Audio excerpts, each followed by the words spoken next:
This is Public, the outdoor show dedicated to those people that enjoy getting out on large tracts of land, large bodies of water, competing with other hunters and fishermen, sharing good times with friends and family, and enjoying our natural resources. On today's episode of Public Outdoors, we go alligator hunting in the Florida Everglades. Our friend Kelly Reynolds puts together her first alligator hunt, and she invites me to tag along. This is my first gator!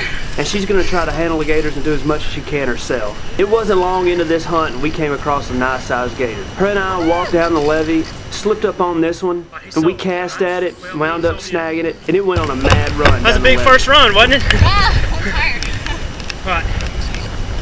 How's it going? The canal we were hunting in was really ledgy. It had a bunch of rock ledges in it. We're also really fortunate that we were able to stay hooked up to this gator because he was wrapping the line around rocks and putting different angles on the hooks. A lot of times that'll make a hook come undone. Kelly's husband Bellamy makes a cast at this alligator, but the gator strung the line around another ledge and he winds up snagging the line and not the gator. Pulling on that hook with new angles gives you a high likelihood of the hook popping out. After we hooked up to this alligator, he went underwater and he stayed underwater the entire duration of the fight. I've seen alligators hold their breath for over 50 minutes while you're fighting them.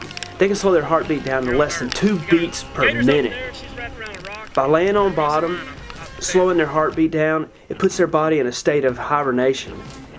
Everything biologically pretty much stops. And in the wintertime, alligators can stay underwater for days.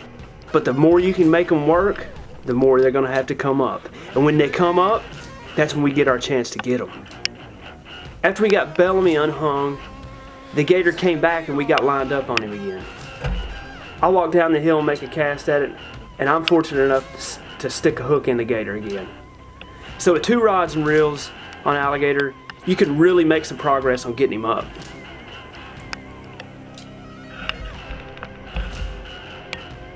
But as fast as I hooked that gator, he came unhooked. After we got the gator up off the bottom and moved him around, he made a hard run to the left. And again, he got wrapped around another ledge. We didn't know how far he'd run, and he wasn't blowing any bubbles, and he wasn't stirring up any mud from the bottom. So we started systematically casting every 4 foot to the left of Kelly. As you can see, Dan snags Kelly's line. But then, miraculously, I made a long cast at a place I thought the gator might be, and I come up with it. Shortly after I hook up to this gator, Kelly's hook pops off. Now we're back to 1 rod and reel in the gator, and it's not the one we started with. We get the gator sold back on the bottom. Kelly picks up a rod and reel, comes and stands beside me, and she makes a cast. As she's hopping the hook across the bottom to try to find contact with the gator, I'm watching her line, and I'm feeling for the gator to move. As soon as I feel for the gator to move a little bit, I could tell that the hook's hit him. And I looked back at her and I said, "You got him, set the hook." And that's exactly what she did. Now we're hooked back up to this gator with 2 rod and reels in him. We're about 35-40 minutes into the fight. I know this alligator is getting tired. I know he's getting a lot of CO2 built up in his blood and he's wanting to come up for air. When they get off the bottom and they start swimming around, you can really move them with 2 rods.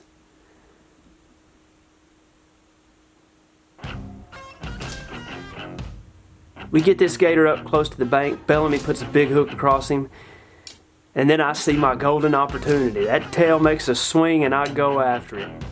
Steven jumps in, puts another hook across this gator, and there is no chance we're losing him now.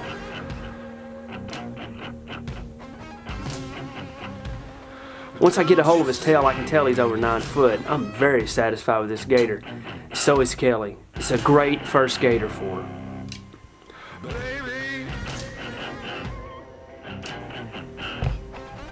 She grabs a bang stick, goes to dispatch this gator with a little bit of coaching. She steps up in the tall grass and makes a long shot, and she absolutely smokes this gator. This gator did everything he could to shake that hook, wrapping around ledges at least 3 times. We snagged across his line probably 4 or 5 times, and we still didn't lose the gator. We hooked up to him probably 6 different times with rod and reels. and we were able to land this gator. What a dramatic hunt. Kelly'd been on a lot of alligator hunts with her husband and with her friends, but she'd never been able to claim one of her own. There was a high level of excitement lingering in the air on the hill that day. It was so much fun to be a part of this hunt. All right, Kel. Tape his mouth. Are you holding it? Yeah. Don't let me get eaten. Go, go, go. Just wrap it to itself and go back a ways. 2. There you go. Yeah. Yeah. About 5 or 6 wraps would be plenty. Yeah, is that good? Yeah.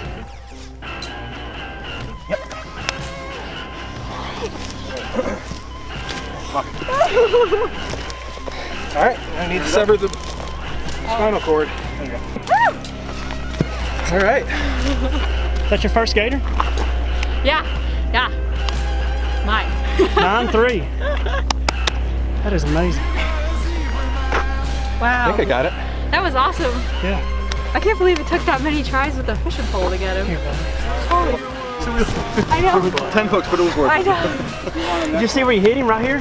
After we get this gator up on the hill, get him measured, I make sure Kelly receives her ceremonial blooding in the face. Oh my god! I was all ready to look for it. First gator. You gotta get a little bit in the face. Here you go. Kelly, Bellamy, and Steven spent the next day processing this alligator's meat and hide. There's nothing like alligator hunting, and there's nothing like being there for somebody's first alligator.